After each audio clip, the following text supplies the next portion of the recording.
to the Tuesday Night Touchdown Podcast with your hosts, Reese Downing and Jacob Workman.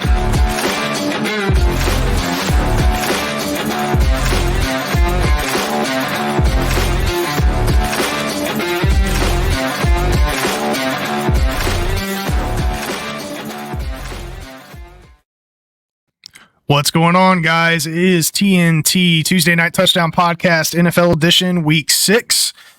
With you, as always, is myself, Reese Downing, my co-host, Jacob Workman, and we have brought back a Mr. John Taxis. Taxis, what's going on, man? Not much. How you guys doing today? Not too Excellent. bad. Not too bad. Yeah, we thank you for coming back on here 2 weeks ago, I think it was now, that we had you on here and you went 9-7, so plus 500, and you hit your lock with Seattle. So bringing Taxis back on here again to make some extra picks. We'll see how he does this time around. Last week, as a quick recap, Workman went 9-5 and I went 7-7. So both stayed at 500 or above. We both also hit both of our locks. I had Miami and Workman had Philadelphia. So hopefully we can keep things moving right along here. We're going to switch things up just a little bit. And as opposed to covering some game recaps, I just got some news and notes that I'm going to share with you guys, some interesting statistics from last week, and then we'll jump into some picks. So first things first, rest in peace, Pro Football Hall of Famer Dick Butkus. Known for his speed and size and ability to cover running backs and tight ends sideline to sideline, Butkus played angry football with a combination of strength, instinct, leadership, and grit. He was a Hall of Fame class 1979, which was his first year of eligibility. He tallied 6 All-Pro or All-NFL selections, 25 fumble recoveries, 22 interceptions, and 8 straight Pro Bowls across 9 seasons in the league as a middle linebacker, all of them with the Chicago Bears. He'll be remembered as one of the most prolific Bears players to ever put on the uniform, and was also pretty active on Twitter. I don't know if you guys have had a chance to follow him before he passed, but he had some funny commentary with Chicago, especially going into this year. So rest easy, Dick Butkus. So that's our first note here. Some stuff to come out of last week. Lamar Jackson is now 1-3 against the Pittsburgh Steelers in his career after losing to the Pittsburgh Steelers this week 10-17. He went 22-38 for 236 and a pick. Nathaniel Hackett got his revenge against Sean Payton, beating the Broncos in Denver 31-21. Welcome back to Breece Hall, who was finally removed from his pitch count and subsequently had a 22-carry, 177-yard, and 1 touchdown performance. The New Orleans Saints running back Alvin Kamara scored his 73rd career touchdown on Sunday, becoming the Saints' all-time franchise leader. Mac Jones threw his 4th career pick 6 at Gillette Stadium, matching Tom Brady's total career pick 6s in the stadium, while Belichick has now suffered his worst 2 career losses in a row in his career, en route to the worst record through 5 games since taking the head coaching job in New England in 2000 at 1-4. The Patriots went 1-13 on third down and never reached the end zone, laying a goose egg on the scoreboard, and have now been outscored 72-3 in the last 2 weeks. Before we move on here, I'm going to pause here and open the floor up. What do you guys think is going on in New England? I'll start here with Taxis.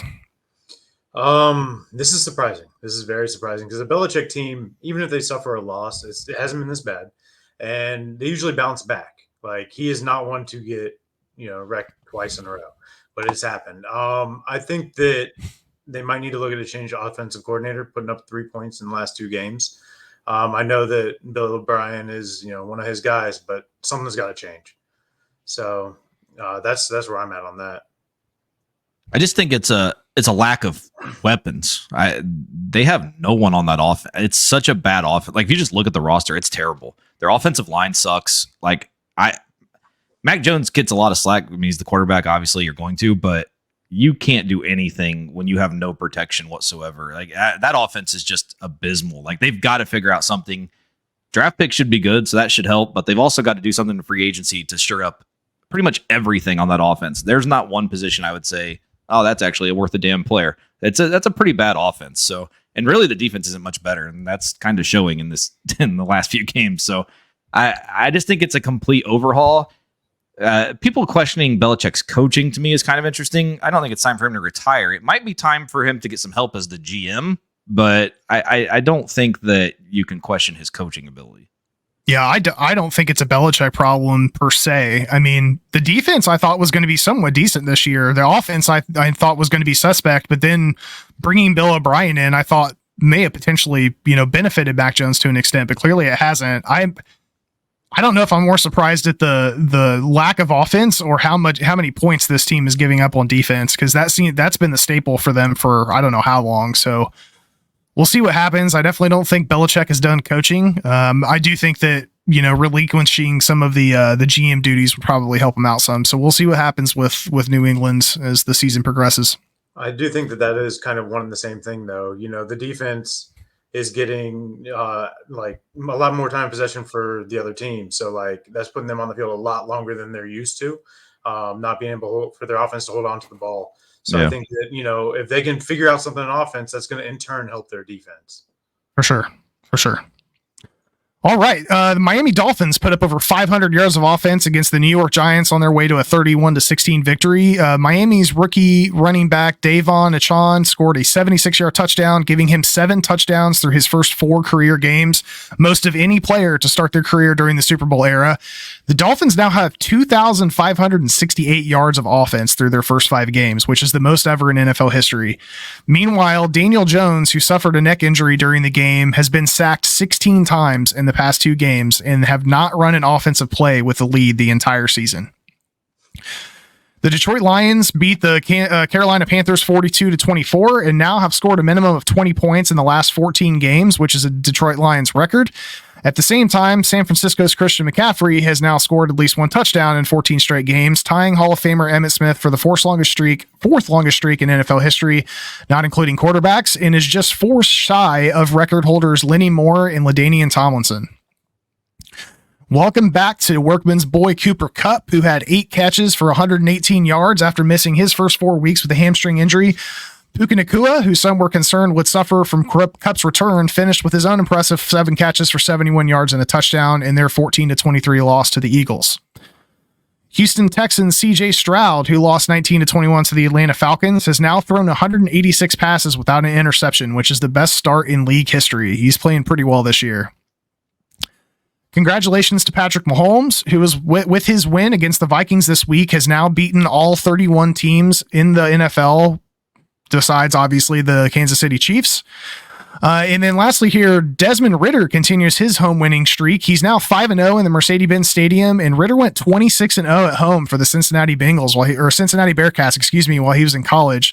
So he has not lost a home game on any team that he's been on since high school, which is a pretty impressive streak.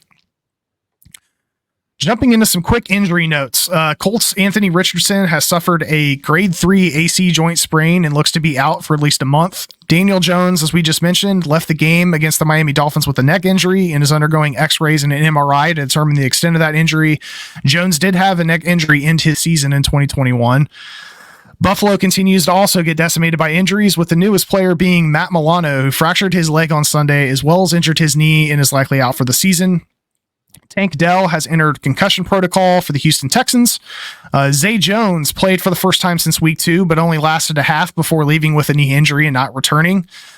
James Conner on the Arizona Cardinals has suffered a knee injury. He has been placed on IR and will be out for at least a month, as is Justin Jefferson, who suffered a hamstring injury in the second half of the Vikings Chiefs game, and he's going to be on IR for at least a month.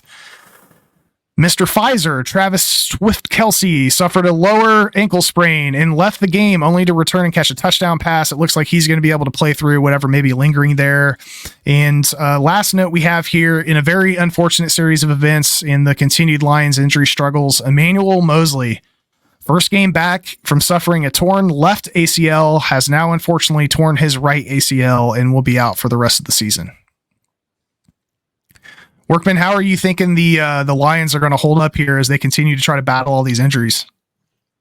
Thankfully, they're all progressing pretty well. Most people are starting to get back. Obviously, Mosley was going to be a starting corner, which now he's done. Gardner Johnson is going to be starting safety, probably done. Thankfully, with him, we have Tracy Walker behind. He's, as solid as a backup as you could ask for. He's playing very well.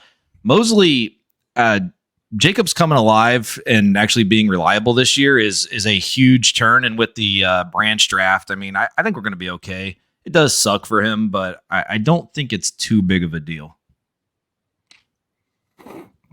All right. Well, let's jump into a couple quick questions here before we jump into the line picks for the week. My first question, and I'll throw this to you, Taxis. What was your biggest surprise of week 5? So I was going to go with the Patriots having, back-to-back worst losses ever in Belichick's career. But I'm going to go with like that Bengals offense. Like they've shown nothing up until this, and then they just go off. Like it was surprising. I was not expecting that. Like I know it's there, but it just hasn't shown itself at all this season so far. So I was really surprised and happy for Bengals fans to see that happen. That was without T. Higgins too. It was crazy. Yeah.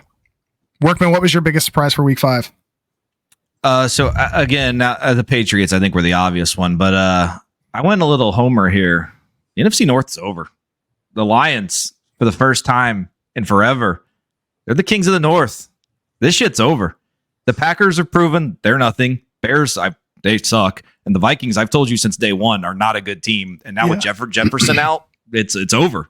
Yeah. Like the Lions have the easiest strength of schedule remaining for the NFL. Like I know it's crazy to say in week 5, but it's over. The Lions are going to have a home playoff game, and it's unbelievable. It is pretty crazy. For me, I'm going to be a homer here and say it was the Dallas game. I had some concerns going into that game, but I thought we, had a healthy offensive line for the first time in over a year. I really thought we were going to at least make it a competitive game. This defense seems to have lost some steam the past couple weeks, and we can't get anything going on offense. CeeDee Lamb is clearly growing, understandably frustrated on the sidelines. Cook's not getting the ball. It was just overall a big surprise to me at how poorly they played, and I don't know that this week is going to get much better battling Kellen Moore, but we'll get into that here in a bit. So second question to you guys, now that we're 6 weeks into the season, if we're realigning things here, who are your top 4 teams in each conference? Workman, I'll throw it to you first. We're doing all 4 for the AFC? Let's do all 4 and start with the AFC. So number 1 in the AFC, I have the Chiefs, still just continuing to roll. I'm not going to doubt them until they give me a reason to doubt them.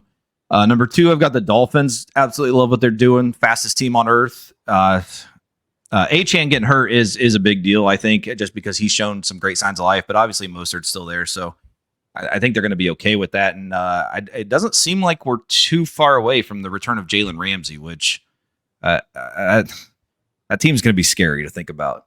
Yeah. Number 3, I put Jacksonville. Loved what they did in London. 2 big wins. Can't really fault them for that. They're going to come home, playing the Colts, which they usually win at home against the Colts. So I think they're going to continue to roll and get back on their anticipated journey.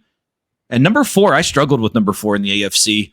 I went with the Ravens just because if you watch the game last week, it was simply drops that cost them that game. There's no reason they shouldn't be 4-1. If the receivers literally would have just caught, I think they dropped like 12 passes. If they would have just caught like 2 of those, then they win the game. So I kept the Ravens at 4 just because I was kind of questioning who to put there, but they are the one I put there over the Bills was my 5 because the Bills are very injured. So I just couldn't find the ability to put them in. So Chiefs, Dolphins, Jags, and Ravens. Got it. Taxis, what do you have here for the AFC? I'm going Dolphins number 1, especially with Ramsey coming back too. They're so much fun to watch, and they're just putting up stats like crazy. And I think if you put them head to head against the Chiefs, I don't think the Chiefs can keep up with them, to be honest. I think the Chiefs still need a playmaker. I know that they won last year without a wide receiver, but other than Kels, I think that they really do need a playmaker out there. Now I put the Chiefs number 2. And then I put the Bills number 3. I know they just lost in London, but for a team that doesn't normally make that trip, it's difficult. The Jaguars have kind of gotten used to it, I think, through the years. I know it's, there's different players here and there, but for the most part, I think that they got used to it. And I think that, the Bills team is still very talented, even with some of these injuries. And then I got the Ravens at number 4 as well. Got it. Yeah, we're a little closer aligned than I was with Workman. I've got Miami sitting in the number 1 spot, especially when Jalen Ramsey comes back. I think that defense is going to take another step in the right direction, and that offense has just been ridiculous so far this year. I do have Kansas City sitting at number 2. They continue to find ways to win, and frankly, if Miami's offense wasn't playing as well as it was, they would be in the 1 spot for me. And then I've got this flip-flop. So I know the Bills are dealing with some injuries, but I've got the Bills still sitting at 3rd right now. I think they have an opportunity to still be able to make some noise And then I've got Jacksonville sitting at 4 with the Baltimore Ravens not too far behind there. So my top 4 in the AFC are Miami, KC, Buffalo, and Jacksonville. So let's move on to the NFC. Taxis, I'll throw it to you first. Number 1, 49ers. I mean, you saw what they've done all season. It's hard to bet against them right now. I got number 2, the Eagles, 3, Lions, and number 4, just like Workman with the AFC, was just difficult. You know, being a Cowboy fan, I've looked at the highest point differential. The Cowboys are up there, you know, but I think I'm going to have to go with the Rams, especially getting Cooper Kupp back. I think that they can make some noise. But the thing is about this, it's tiered. It's not like a 1, 2, 3, 4. It's 49ers, then Eagles, Lions, and then you've got whomever else you want to pick in the NFC with Rams, Cowboys, whatever. So yeah, that's where I would go. I'm interested. That was an interesting take there. I like what you're saying. Am I going next? Yeah, you're going next. Yeah. I don't think there's as much separation there. I don't think the 49ers are that big of a difference. I actually have Philly number 1. I just love that they have the ability they can literally do whatever they want in any game. They can come out and play a shootout if they want. Last week against the Rams went right down the field on them in their first drive. And you could see Sirianni change they switched. They kept the ball for like 40 minutes in that game. They said, the hell with that. We're not giving them the ball again. We're just going to keep it. The Rams defense is the weakness. Run on it. They had the ball forever. I think the Rams finished with 6 possessions in that game. And that's it's a way to win. I think they can do that same thing if they were to play the 49ers. I think they can play that game instead of getting to a shootout with them. So I think they're very equal teams. And so Philly was 1, Niners 2. I have the Lions 3. Lions, the best offensive line in football. I think they could play that same game also. I think the defense is where they differ to me from Philly and San Francisco. Their defense isn't as good as Philly and San Francisco, but I think they can play a good enough game on offense. Ben Johnson's been an absolute fucking wizard on offense. So I think he can scheme a plan that could contend with either one of those teams. I actually kept Dallas at 4 just because talent-wise, I can't doubt them enough yet. Like I think when you look at the NFC is kind of weak, and there's not, to me, when you said the Rams, I honestly was shocked because I love the Rams, but there's still some questions there. Like they've got to be able. Kyron Williams has had some good games. They've got to be able to figure out a running game a little bit more and consistency on defense. Their defense just isn't what it was the Super Bowl year, clearly, when they lost half the team. But it's I would probably say the Rams are 5A and 5B, them in Seattle. But I think it's a close battle there. But yeah. The thing about the 49ers, their front 7.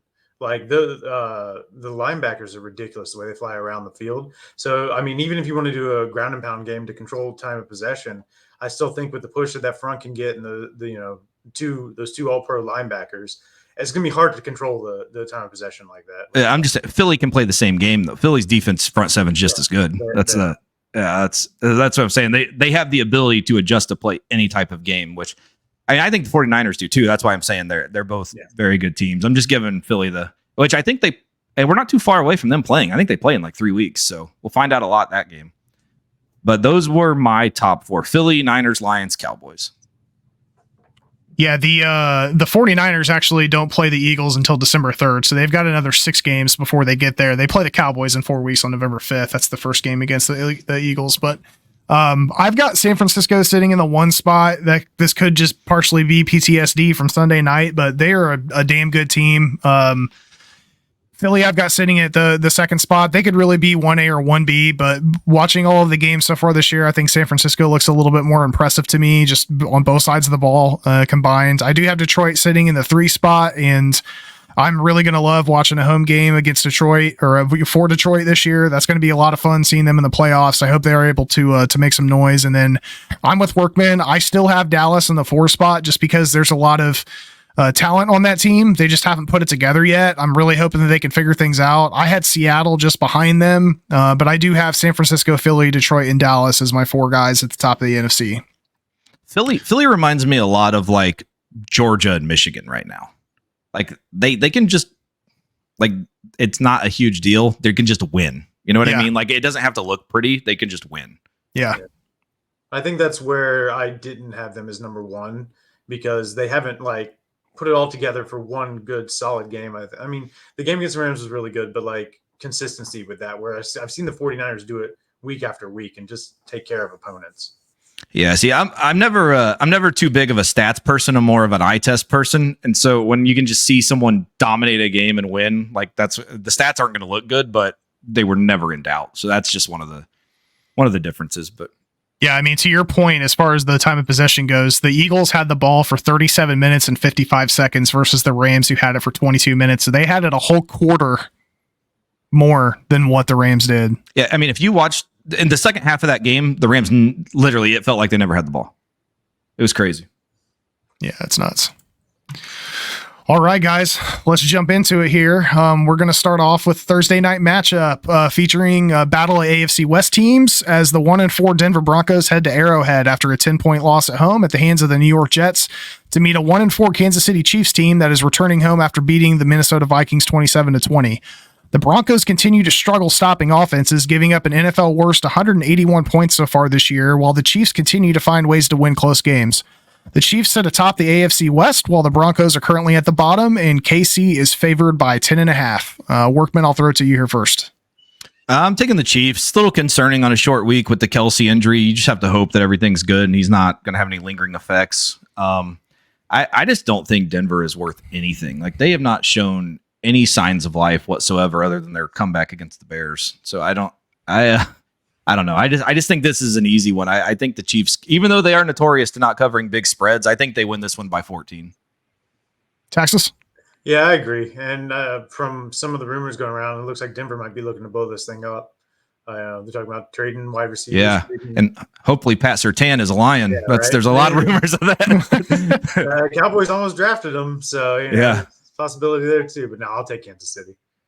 Yeah, I'm right there with you. Patrick Mahomes is 11-0 against the Broncos, and Denver is playing like hot garbage right now. So KC at home here just adds more fuel to the fire. So I'm taking KC minus the points. Next game across the pond this week is the 3-2 Baltimore Ravens taking on the 2-3 Tennessee Titans. The Ravens just lost 10-17 on the road at the hands of the Pittsburgh Steelers, while the Tennessee Titans lost their own road matchup last week against the Indianapolis Colts 16-23. Baltimore currently sits in second place in the AFC North by a tiebreaker with the Steelers, while Tennessee currently sits in last place in the AFC South. The Titans are considered the home team in this overseas game, and Baltimore is favored by 4. Taxis, I'll throw it to you first. I can't figure out this Tennessee team.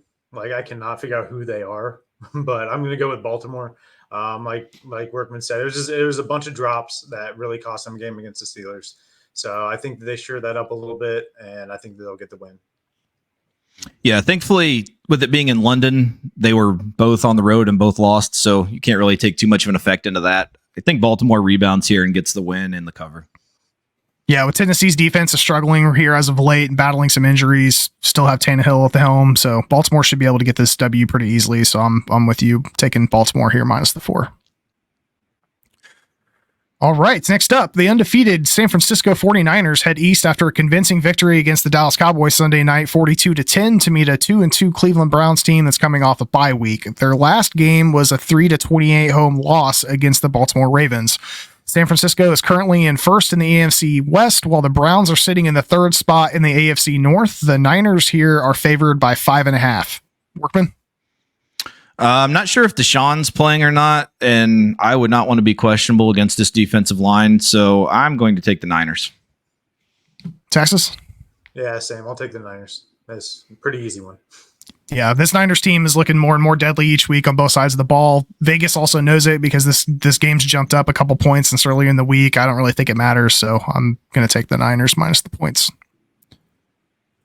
The 3-2 Atlanta Falcons stay home after a 21-19 victory over the Houston Texans to face off against a 2-3 Washington Commanders team that just gave up 40 in a home loss against the Chicago Bears. Washington is currently third in the NFC East, one game ahead of the New York Giants, while the Falcons are in second place in the NFC South. Atlanta is favored by 2.5. Texas? I'm going to go Atlanta. Like, you just threw out the stat with Desmond Ridder. I mean, it's a home game, and I just don't like this Washington team right now. I think it's a short hot seat for Ron Rivera. I think it's just a matter of time. Yeah, even though I think Rivera is a buffoon, I think that Washington is going to end that streak you talked about. I'm taking Washington to win this game. Okay. All right. We got a little bit of a difference here. Washington isn't playing well against the run, and Atlanta's super run heavy. They're also playing much better at home. So I'm with Texas. I'm going to take Atlanta here minus the 2.5. All right. The 0-5 Carolina Panthers travel from Motor City to Magic City after losing 24-42 at the hands of the Detroit Lions to face a 4-1 Miami Dolphins team that won their home game 31-16 against the New York Giants last week. Carolina continues searching for that first win and sits at the bottom of the NFC South, while the Miami Dolphins now sit alone at the top of the AFC East. Miami is favored by 13.5 here. Workman? Dolphins by 30. Texas? I really don't like betting lines this large, but I just don't see any other way. It's got to be Miami. Yeah, Miami's playing insanely well on offense right now, and especially at home. And Carolina can't stop run or pass. They also can't protect Bryce Young. Another big game for McDaniel and the boys, so I'm taking Miami minus the 13.5 here. An NFC North divisional matchup is next is the 1-4 Minnesota Vikings try to bounce back from a home loss against the Kansas City Chiefs by traveling to the Windy City to face a 1-4 Chicago Bears team that found their offense last week in a 40-20 rout of the Washington Commanders. Both teams are sitting at the bottom of the NFC North, and the Bears have yet to win a home game this year. Minnesota is favored by 2.5. Texas? I'm going to go with Chicago in this one. With the loss of Jefferson, I think it's going to be tough. I mean, I like what Chicago did last week. I think that they can build off that, and I think that they're going to win outright. Yep, I'm 100% with you. Outright win for the Bears. That makes three of us. Justin Jefferson being out just makes this a little easier to pick. I think Chicago is going to come into this game with a little extra juice after that win, so I'll take the Bears plus the points. Another divisional matchup at 1 p.m., and it's a battle of 3 and 2 squads as the Indianapolis Colts travel to the Sunshine State to meet the Jacksonville Jaguars, who are finally returning home after a 2-week stint in London. Jacksonville is coming off a solid win against the Buffalo Bills, while the Indianapolis Colts took a W against the Tennessee Titans, but have lost their rookie quarterback Anthony Richardson to an AC joint sprain that could keep him out for up to a month or longer, leaving Gardner Minshew under center. Jacksonville and Indy sit 1-2 atop the AFC South, and Jacksonville is currently favored by 4.5. Workman? Yeah, I know they've got to come back from London and get acclimated again, but I like Jacksonville at home. I think I said it earlier that they typically beat the Colts when they're in Jacksonville, and Gardner and Sykin together is, not anything to sleep on. I think that's still a great combination. I think the Colts are going to be fine even with him and the return of Jonathan Taylor. But I just think Jacksonville will be a little too much for him here. And like I said, they will get back on track and to going on a little bit of a run here. Texas? Yeah, I'm going to go with Jacksonville as well. I think Richardson really needs to learn how to protect his body a little bit better. He's throwing it around a little bit too much. I don't want shades of RG3 because he's super talented. And but I'm going to take Jacksonville on this one. Yep, I'm with you guys. I'm taking Jacksonville as well. I think Anthony Richardson needs to reassess that information that Trevor Lawrence gave him after the first week was it week 1, I think? Yeah. When they played and Trevor Lawrence told him, like, you're a stud, but you need to get your ass on the ground. And Richardson keeps finding out that you can't play this way in the NFL. So hopefully he figures it out, but I'm taking Jacksonville here minus the 4.5. Yeah, NFL is a lot bigger, faster, stronger than college football. 100%. Next up, the 3-2 New Orleans Saints continue their stint on the road after handling Bill Belichick his worst home loss of his career to meet a Houston Texans team that returns to Texas after a close loss at the hands of the Atlanta Falcons. New Orleans is sitting in third place in the NFC South behind Tampa and Atlanta, while the Texans are also in third place in a very tight AFC South race.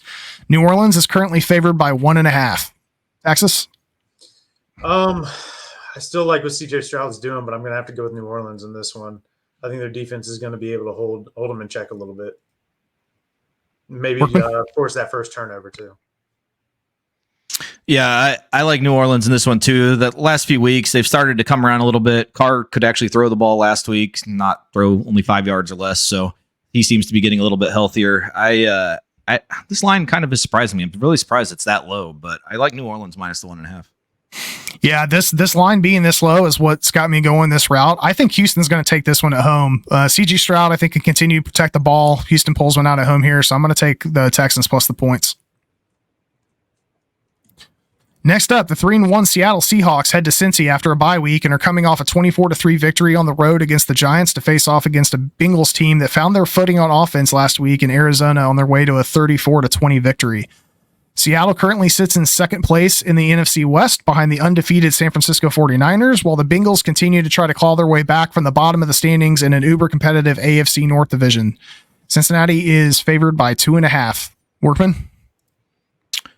I actually like Cincinnati to continue it here, being the home team. Burrow, every time he goes to the sideline, he gets that big compression on his calf. I don't know what the hell that thing's doing. It's an electromagnets in him, or I don't know what he's doing, but it worked last week. He should only be getting healthier. Like I said, I know Higgins is out, but I still like what they showed last week. I do think this game's going to kind of go a long way when it comes to wild card in the playoffs. I deemed Cincinnati dead last week. I still think it's going to be pretty tough for them to make the playoffs, but Seattle especially, this is one of those games they need to steal, like when they played the Lions. They're going to need these games to sneak in as a wild card. So I do think it's going to be a great game, but I do like Cincinnati to cover here. Texas? I'm going to go with Seattle. I think coming off the bye week and everything, the extra rest, and still I'm not sold on the Bengals, even though they lit up the scoreboard last week. I'm going to go with Seattle.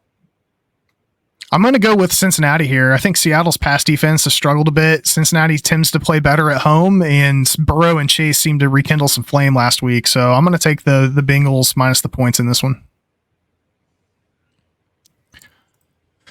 In the first of our 4 o'clock games, the struggling New England Patriots try to turn things around after giving up 72 points in the past 2 weeks, while only scoring a field goal by heading out to Sin City to face Josh McDaniels and the Las Vegas Raiders in a team that is coming off a 17-13 win against the Green Bay Packers on Monday night. The Patriots are currently 1-4 and sit alone at the bottom of the AFC East, while the Raiders are 2-3 and sit third in the AFC West. The Raiders are favored by 3.5. Workman? This one's a tough one because they're both horrendous. I'm going default. Who has the better players? So I'm taking Vegas. Max Crosby might literally kill Mac Jones. We might not have to worry about him anymore after this week. I'm just taking the Raiders at home, but this game is the most questionable one for me of the week. Texas? I'm going to go with the Raiders as well at home. I really think that New England should look about starting Zappe. Just try to spark something. I don't think Mac Jones is the answer at this moment. But yeah, I'm going to go with Vegas. Yeah, they need to stick with one of them. I don't think Zappe's necessarily any better than Mac Jones, but flip-flopping every game is not going to help either one of them out. I don't know what's going on in New England, but it's ugly. Like we talked about it earlier, I thought Bill O'Brien was going to make somewhat of a difference with this offense, but it's been the opposite, and I don't see things getting better this week, so I'm going to take Vegas. All right, the NFC North leading 4-1 Detroit Lions hit the road after handling the Carolina Panthers 42-24 to meet Baker Mayfield in the 3-1 Tampa Bay Buccaneers. The Bucs are coming off a bye week after beating the Saints 26-9 on the road and are currently sitting atop the AFC South. Detroit's favored by 3. Workman? Yeah, with the Lions' secondary issues, it's going to be interesting because one thing Tampa does do well is they've got really good receivers. I do just like the coaching advantage here. I like our offense to go on the road. I don't know. To me, if I was making this line, I think I'd have the Lions more around 5 or 6. So I think it's kind of an easy cover. So I'm going to take the Lions in this one. Texas? Yeah, I'm going to take the Lions too. I like the aggression, the swagger they're playing with right now. They're really buying in, and it shows. So I'm going to take the Lions. Yeah, Jameson Williams is going to be another week back. David Montgomery is having himself a hell of a season so far. So yeah, I'm going to stick with the Lions here and go with them minus the 3. Amon-Ra will be back also more than likely. Yeah. So there you go. That just makes things even better for them. NFC West divisional matchup here is the 1-4 Arizona Cardinals look to come off a 2-game skid, with their most recent loss being at the hands of the Cincinnati Bengals by heading to LA to meet a 2-3 Los Angeles Rams team that just lost the Philadelphia Eagles at home by 9, but are getting healthier and finally have Cooper Kupp back on the field. Both teams are currently sitting at the bottom of their divisions, and the Rams are favored by 6.5. Texas? I'm going to go with the Rams. That pass defense of Arizona showed who they are last week against the Bengals, and I think that the Rams, with Puka and Kupp, I think it's just going to be easy for him to throw the ball around the field. Yeah, this is a game where I don't have too much of a fear of the pass rush against the Rams, and even actually last week they held up very well against Philly. I mean, I know they didn't have the ball that much, but for when they did, they held up very well until the very end. So, without the risk of the pass rush, I like Stafford to pick them apart. I'm taking the Rams here. Yeah, with James Conner out, I think this just makes it even easier. I don't think Arizona has any answers for this passing game for LA either. So I expect the Rams to cover by at least a touchdown. So I'm going to take the Rams minus 6.5 as well. Yeah, I'm in fantasy football league. I lost Jefferson and Conner in the same week. Ooh, that's rough. Yeah. I think Amari DiMercado is now going to be the starting running back for the Arizona Cardinals, if that tells you anything. Stud. The undefeated Philadelphia Eagles fly from Hollywood to the Big Apple to go up against the 2-3 New York Jets. Philadelphia is coming off a 9-point victory against the LA Rams and sit alone atop the NFC West, while the Jets are coming off a win against the Broncos and currently sit in third in the AFC East. Philadelphia is favored by 7. Workman? Yeah, I really wish this one was 6.5, just because, like I said, Philly, they're not here to show the world. Like, they're just here to win. So they're not going to win pretty. They're not going to win huge. I'm taking Philly. If this is a push, it's not going to surprise me, but I'm going to take Philly minus the 7. Texas? Yeah, I've flip-flopped on this just because of the line, which I want to go, but I will go with Philly minus 7 as well. All right. Well, we're going to have a little bit of a difference here because with the Jets being at home and Breece Hall getting back at full speed, I think this could turn out to be an interesting game. I don't know if the Jets are going to win this outright, but I can see this being a pretty close game. So I'm going to take the Jets here plus the 7. All right. Our Sunday night matchup features a 1-4 New York Giants team coming off a road loss to the Miami Dolphins to face against a 3-2 Buffalo Bills team that is returning home after a game in London where they lost 25-20 to the Jacksonville Jaguars. The Giants are sitting at the bottom of the NFC East, while the Bills are currently sitting in second in the AFC East. Buffalo is favored by 14. Workman? I'm going to go with the Bills just because we saw last time the Giants were on Sunday Night Football what happened. They lost by like 100. So I'm going to take the Bills returning home. I don't know. The Giants are so many question marks, but I think Buffalo's offense being healthy enough that their defense shouldn't matter. So I'm going to take the Bills. Yeah, Texas? I'm on board with that. I agree with what you said. Like, it just I can see 28 point win, you know. Yeah, this could definitely get ugly. Just like New England, I don't know what's going on in New York, but it's not pretty. I'm honestly surprised that they didn't think about flexing this game out of prime time because this is not going to get a lot of viewers. But Buffalo dealing with some injuries on defense, I don't think really matters. I'm taking Buffalo here minus the 14, despite the big spread. All right, our Monday night game features a 3-2 Dallas Cowboys team as they stay in Cali and travel to LA while trying to shake off an ugly 42-10 loss at the hands of the 49ers to meet a 2-2 Los Angeles Chargers team who are coming off a bye week and have won their last 2. This game has some special meaning as Kellen Moore is facing off against his old employer. Dallas is favored by 2.5. I'm going to throw it to Workman first. Yeah, I went back and forth on this one.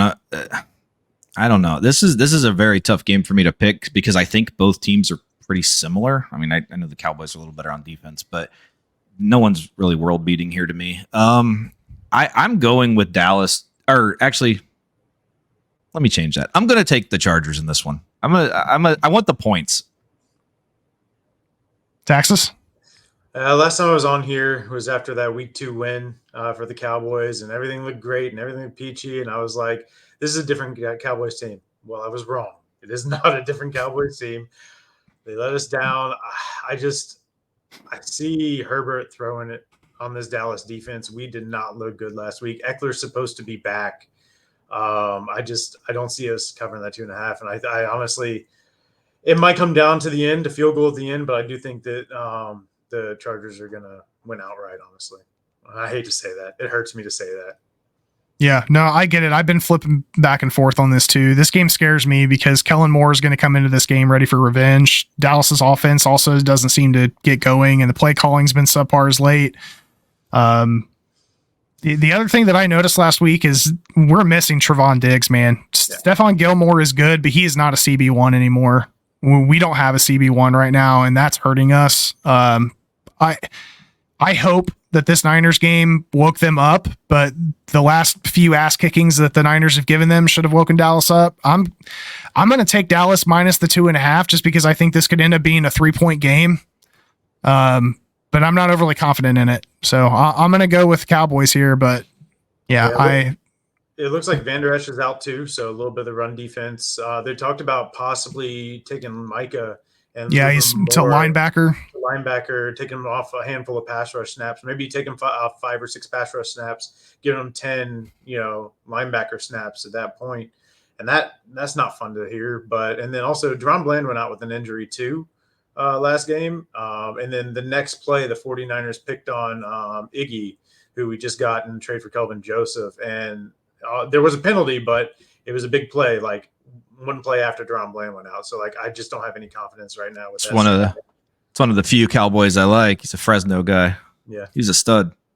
Turpin's hurt too. Yeah. We had Deuce muff a kickoff in the end zone, and it just that game was just sloppy. That's why I'm hoping that they can turn this around. And it was just they got flustered early, and it just got piled on quick. With this team, there's one way they win. They get up early and they let the defensive ends tee off. If they cannot get up early, which the first 4 drives against the 49ers were 3 and out, fumble, 3 and out. That was the first 4 drives against the 49ers. If that happens again, there's no way they can win. Yeah. The good thing is the Chargers are never the best at decision making either. So it should be quite the interesting game to see how it's managed. Yeah. Yeah, we'll see. All right. Well, it's time. It is time.